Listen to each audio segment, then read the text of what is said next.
Hello and welcome to Make Love Real, How to Create More Love in Your Life. I'm Mia Saenz, and with me in this episode is Suzanna Mathews, and I'm really excited to bring her to you. She's a dating matchmaker, and it's fun. It's been fun chatting in the little green room here about the stuff that she's going to share. So, Suzanna, will you share with us your journey on becoming this and then about what you do? Yes. Well, hi, and thank you for having me, Mia.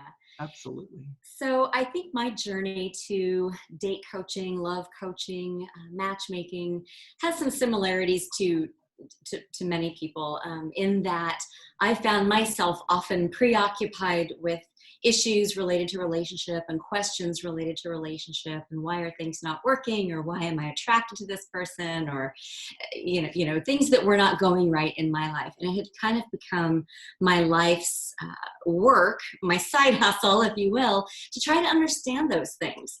I also always seemed to be the person that friends and students and colleagues kind of crashed into for a safe space and a safe spot to share what was troubling them and their why doesn't he kinds of questions. And so I started to think about getting into it a little bit more deeply and pursued training as a dating coach and matchmaker, and then decided to launch the Date Maven on February 14th, 2011. I love that. It's beautiful. Not only did you choose the day of love, but you chose your profession. I really love that many of us teach what we most needed to learn, right? And that's where the richness comes. You know, we really worked through this. It wasn't our first career. It may not have been our second career, but it's what we love, we're passionate about. Yes. And also, I was fascinated with some of this, and I know everybody else will be too. She used to work in a radio station. I like that. Yeah. So my career path here was a little indirect, I admit. I was an on-air personality for both a radio station and a television station in my market. I've taught speech and drama at the college level. I've helped run small businesses.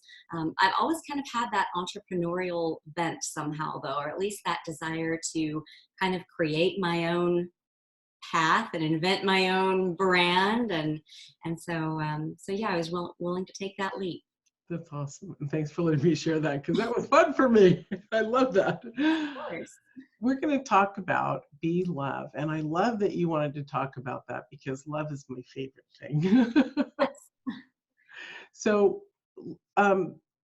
Be Love is part of your branding of who you are because you're a matchmaker. Before we get into the part about all the stuff about Be Love and all that, can you share with us, with the audience, the difference between a dating coach or a love and relationship coach and a matchmaker?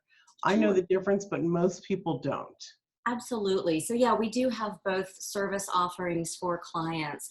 And one of the differences between date coaching and matchmaking is with date coaching, I kind of throw out the saying of give a man a fish and he eats for a day, teach a man to fish and he eats for a lifetime.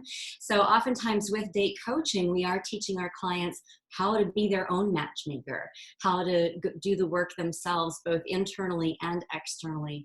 So with date coaching, we focus a lot on mindset, which is kind of the outlook or the attitude. It starts within, of course, that men and women bring to dating and relationship. And oftentimes that's their biggest obstacle and they don't even know it. We all have blind spots, whether it's in relationship or business or whatever, but we need someone else to kind of point out our blind spots and help us to find a way to navigate around those. And that's what you would do if you were trying to get in shape and you hired a trainer at the gym. They would find your blind spots in your workout routine or your nutrition program. If you were trying to grow in your career and rise up in your profession, you would maybe have an executive coach to help you find those blind spots and identify how to mitigate those. That's what dating coaches do as well. So we provide the mindset. We also provide strategy, which is sort of a map of here's where you can go and what you can do to meet new people of the caliber that you're looking for. So we kind of give that action plan as well. And then we're there for accountability and just-in-time coaching the entire way. So clients can text and email us if they're in a complicated situation on a first date or maybe a first chat online and they want to screenshot what's going on. We're there to provide guidance just in time as that situation is unfolding for them. Now with matchmaking, we really do all the heavy lifting. So we are actually going out, beating the bushes, looking for just the kind of person that our client is looking for. And oftentimes that's the right solution for someone who's very, very busy with their career. Maybe they travel a lot with their family. Maybe they have obligations caring for children or aging parents, and they just don't have time to do all the things and go all the places and try to meet people on their own. So in that situation, we are identifying and vetting individuals to bring forward to them for introduction, much like a headhunter we're doing if you were to try to hire a new CMO or CFO or whatever in your company. I love that because everyone that I know who has gone through a matchmaker has found their partner, literally. That's awesome. Yeah. Way back, starting in the 80s, when I Yeah. met my husband, his dad and stepmom met through a matchmaker. Oh. And even in the more current years, I still hear people are meeting their mates that way. It's, long-term, forever mates, and that's really beautiful. So that's why I wanted you to share that, because there is so much value, if you can afford it, in a matchmaker, because they're honing in, like she said, Yes. what you may not be able to do. So it's a huge difference, and that's why I wanted her to share it. So. And it's a big time saver as well. There are hours and hours of effort that go into finding those matches, and sometimes people have lives to live. They're just too busy to do it themselves. Yeah, I think it's fabulous. It's exciting. If I wasn't married, maybe I'd do that. Actually, I thought about you out. I don't know why I didn't think it. Well, I didn't meet my husband. I did meet him online, but I didn't meet him through dating sites or anything. Oh, okay. We met on Facebook. Oh, Yeah, we were both coaches, and then it was interesting. So, but I had always thought, oh, next time, I didn't have a next time, but it was like, because I met him, but I think I'm going to start, going through a matchmaker. So I think that it's very cool what you do. So thanks for sharing that. Yeah. And I love the concept. We're going to get back to the be love, that you bring in the essence of not just about love, but about which I think is fabulous. I do it on the other side of the love work, not the relationship side, but because I more work with people individually on self-love and oftentimes on relationships too. But the mindset is so valuable. Will you talk a little bit about that? yeah. So, sometimes people think that just means self-worth or self-confidence, self-esteem. And yes, that is a part of it. But it also really has to do with recognizing all of the limiting beliefs or the tapes that are often playing in our heads, sometimes that we're not even aware of because they're so entrenched. They're on constant loop. So if someone's saying to themselves, well, I went to that speed dating thing last time and there was no one there, so why should I bother this time? That's potentially a limiting belief. Or if someone says, well, I tried a dating app once for about 2 days, but I just couldn't handle it. It wasn't for me. That's a limiting belief. So those limiting beliefs are the things that perceptions that people are basing their actions on. I would challenge that kind of thinking with something like, well, if you were looking for a job and you put your resume on Indeed or Monster or something like that, and you didn't get a nibble in 3 days, would you consider it a waste or not where your resume ought to be? Or you would try to, why wouldn't you turn over every stone that you potentially could? Why wouldn't you use every tool at your disposal? And then not only that, but let's do it right. Let's make that profile tight so that you're really making the impression that counts and that can make it more effective for you and not just kind of blindly stumbling through it. Yeah. So sometimes it is that mindset that keeps people really locked into just kind of their usual habits socially, their usual friend groups, or feeling awkward or uncomfortable about even saying, you know what, this is the year I want to find love. This is the year I want to find someone wonderful to share my already awesome life with. Yeah.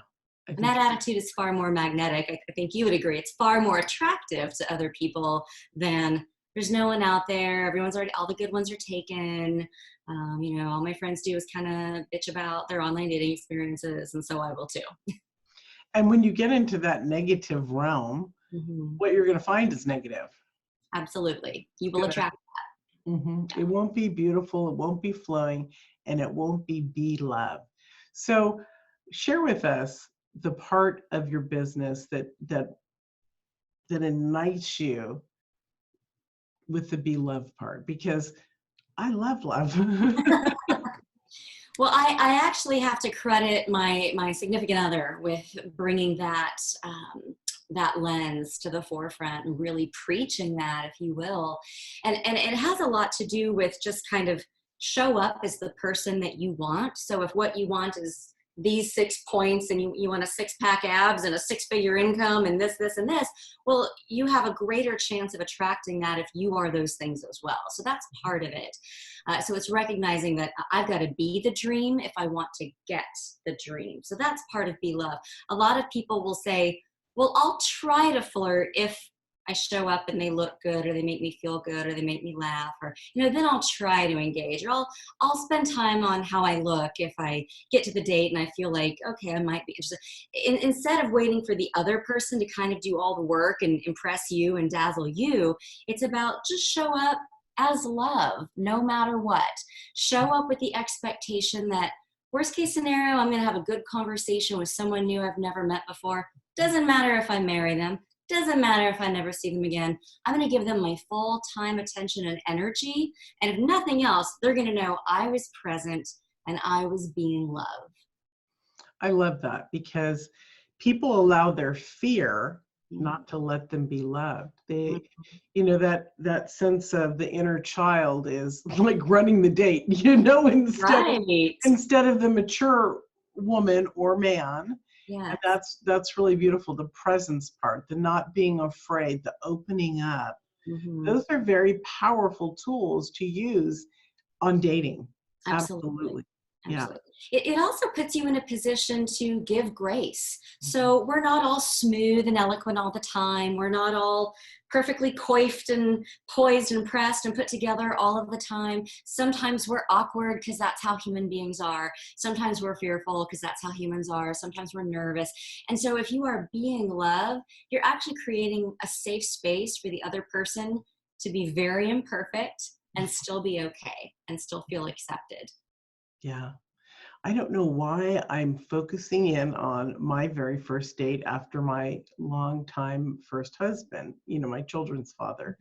But it's so funny because it was the worst freaking date ever. So we were communicating on, on the dating app, and we thought we liked each other. So we met for this date, and his energy was so different when he met me. And we took about 4 steps. We were on the 3rd Street Promenade in Santa Monica going to a restaurant. We took about 4 steps, and I said, "What's wrong? Your energy is so different." And he looked at me, and he said, "I don't want this." And I was mortified. Wow. My first date out. I had never dated really before, because I had a high school boyfriend and then jumped into meeting my husband, and that was it. But yet I picked up myself off the floor after he left. And I didn't think he was that great, but there's a point to the story. And I went home and I continued, to find something that I wanted. And that's where the magic comes in. It doesn't matter if somebody's an idiot and doesn't meet your expectations, don't give up, right? That doesn't matter. It's about you finding what you want. And that person, I don't know why he popped into my head, but there are a lot of women who are afraid to date. And so I doubt anybody would ever get that experience that I got. Well, I hope not. He was not being love. He was not being love, and the fact, is that I'm quite a catch, and so Yeah, you know what I mean.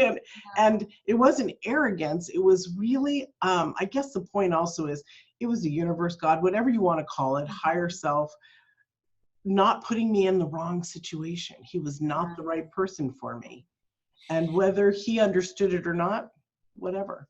and when you approach dating, things like that unfortunately will happen maybe from time to time. Not everybody's on their best behavior, but when you approach dating with that be love attitude, and I am love, and I have high self-worth and mega self-worth, then when things like that happen, we're a little more impenetrable to them. Wow, he's having a bad day or life or week or whatever. He's not in his sweet spot. Yeah. That's okay, because it doesn't ever really pierce, my bubble and impact what I think about myself and how I am in standing with myself. So yeah.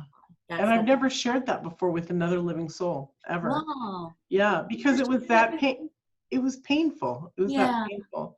And people in the audience might say, well, if somebody did that to me, they could do that to me. No, don't take that way. It wasn't presented that way. It was just something that I felt like I needed to share, because we don't always meet the right people. And that's why people like Suzanna and her partner are here to support that, because they can help you move through. And I also like the fact that you said sometimes they'll text you or they'll email you on a date. Hey, I need support. That's really powerful, and that's very important. Yeah. So, I guess maybe that's why it came up, because I had a horrible, I've always had good experiences after that, but it was just like, so it needed to be said, because the work that you do to actually be there for them on that first date is very valuable. If somebody cracked up like that, I fell apart at first, you were there to support and to pick them up. So we are, and so often other people's behavior. I mean, it's easy to recognize this cognitively. It's another thing to kind of take it into your heart. Other people's behavior so often has very little, and in fact, nothing to do with us, right? Like that. Exactly. That's what I've learned over the last 13 years. Yeah.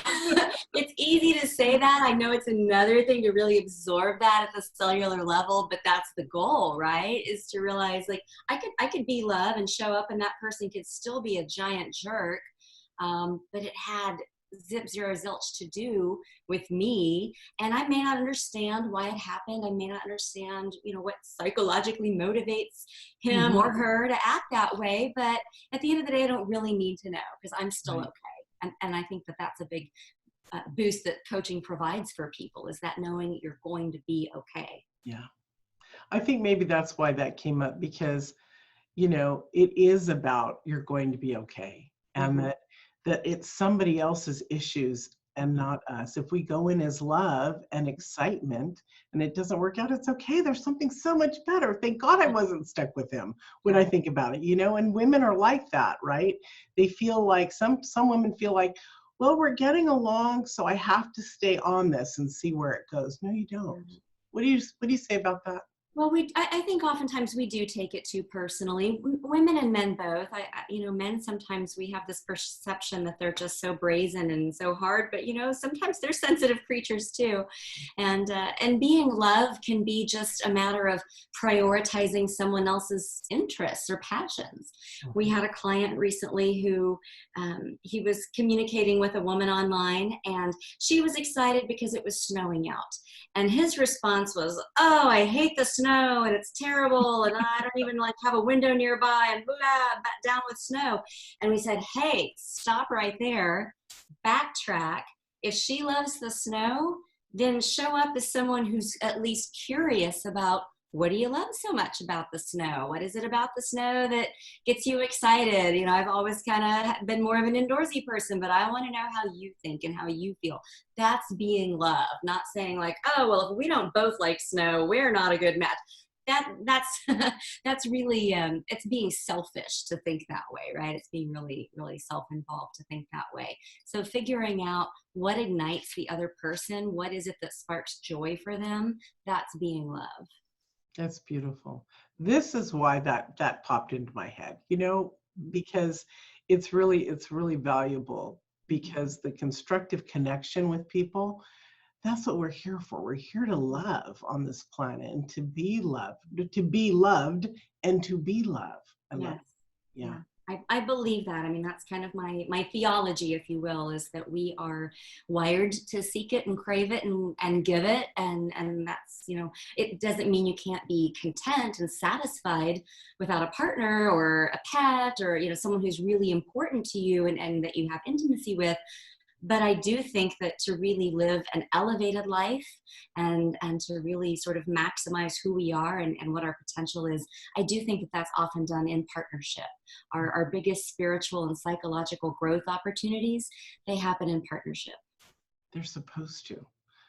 I You agree. know, I mean, I hate to say, look, think about Adam and Eve, you know, whether it's mythical or not, it's the same thing. We come together, right? Throughout history, we need each other. We've been tribal. We crave that. It's so vital, Yes. and that is love.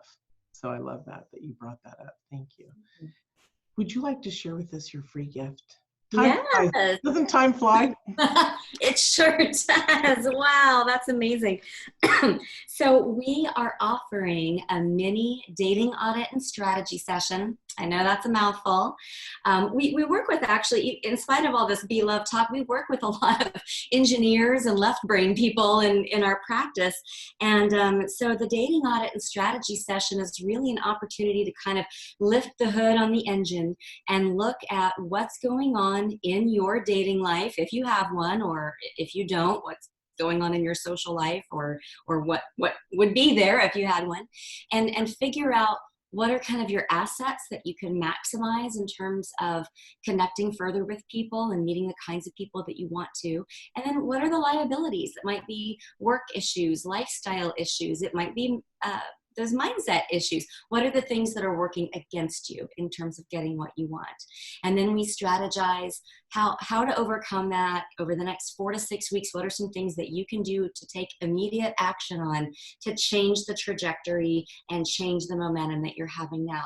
And then from that point, folks can usually have a sense of whether they want to work together ongoing for 12 weeks or 24 weeks, or whether maybe matchmaking is the better route for them. And so then we look at that fork in the road and say, you know, based on your needs and your wants and your timelines or what have you, this is the option that we think is best. So we're offering kind of a quick and dirty version of our dating audit and strategy session for your viewers. That's great. That's great. Very generous. Thank you. Thank you. Now, what is on your heart and mind that you want everybody to know? Well, do you have time for the whole 95 Theses today? We have about 7 minutes if you want. Well, this has kind of been coming back up for me. I wrote an article some years back about red flags and how oftentimes when we are in love, or at least feeling mega attraction, we have a tendency to bleach red flags white. I think that's a Jenny McCarthy saying. She said women especially, we want to bleach red flags white. And I think a lot of people think if there's a red flag, that means don't go forward, or warning, or back up, or whatever. But sometimes those things that present as red flags maybe warrant a little further examination. Now, I'm not talking, of course, about if someone's abusive or adulterous or addicted, or some of the big, what I call the big A's. But I'm talking about the fact that at this age and life stage, most of us have something, right? Most of us have complicated histories. Most of us have dinged up baggage. Most of us are looking for long-term love, but we're making decisions that have more to do with short-term interests than long-term love.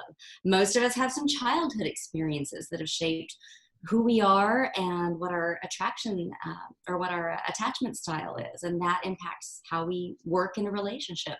So moving beyond kind of the chemistry and the attraction, and when you see some of those red flags, maybe it's fair to ask, am I being hypocritical in any way?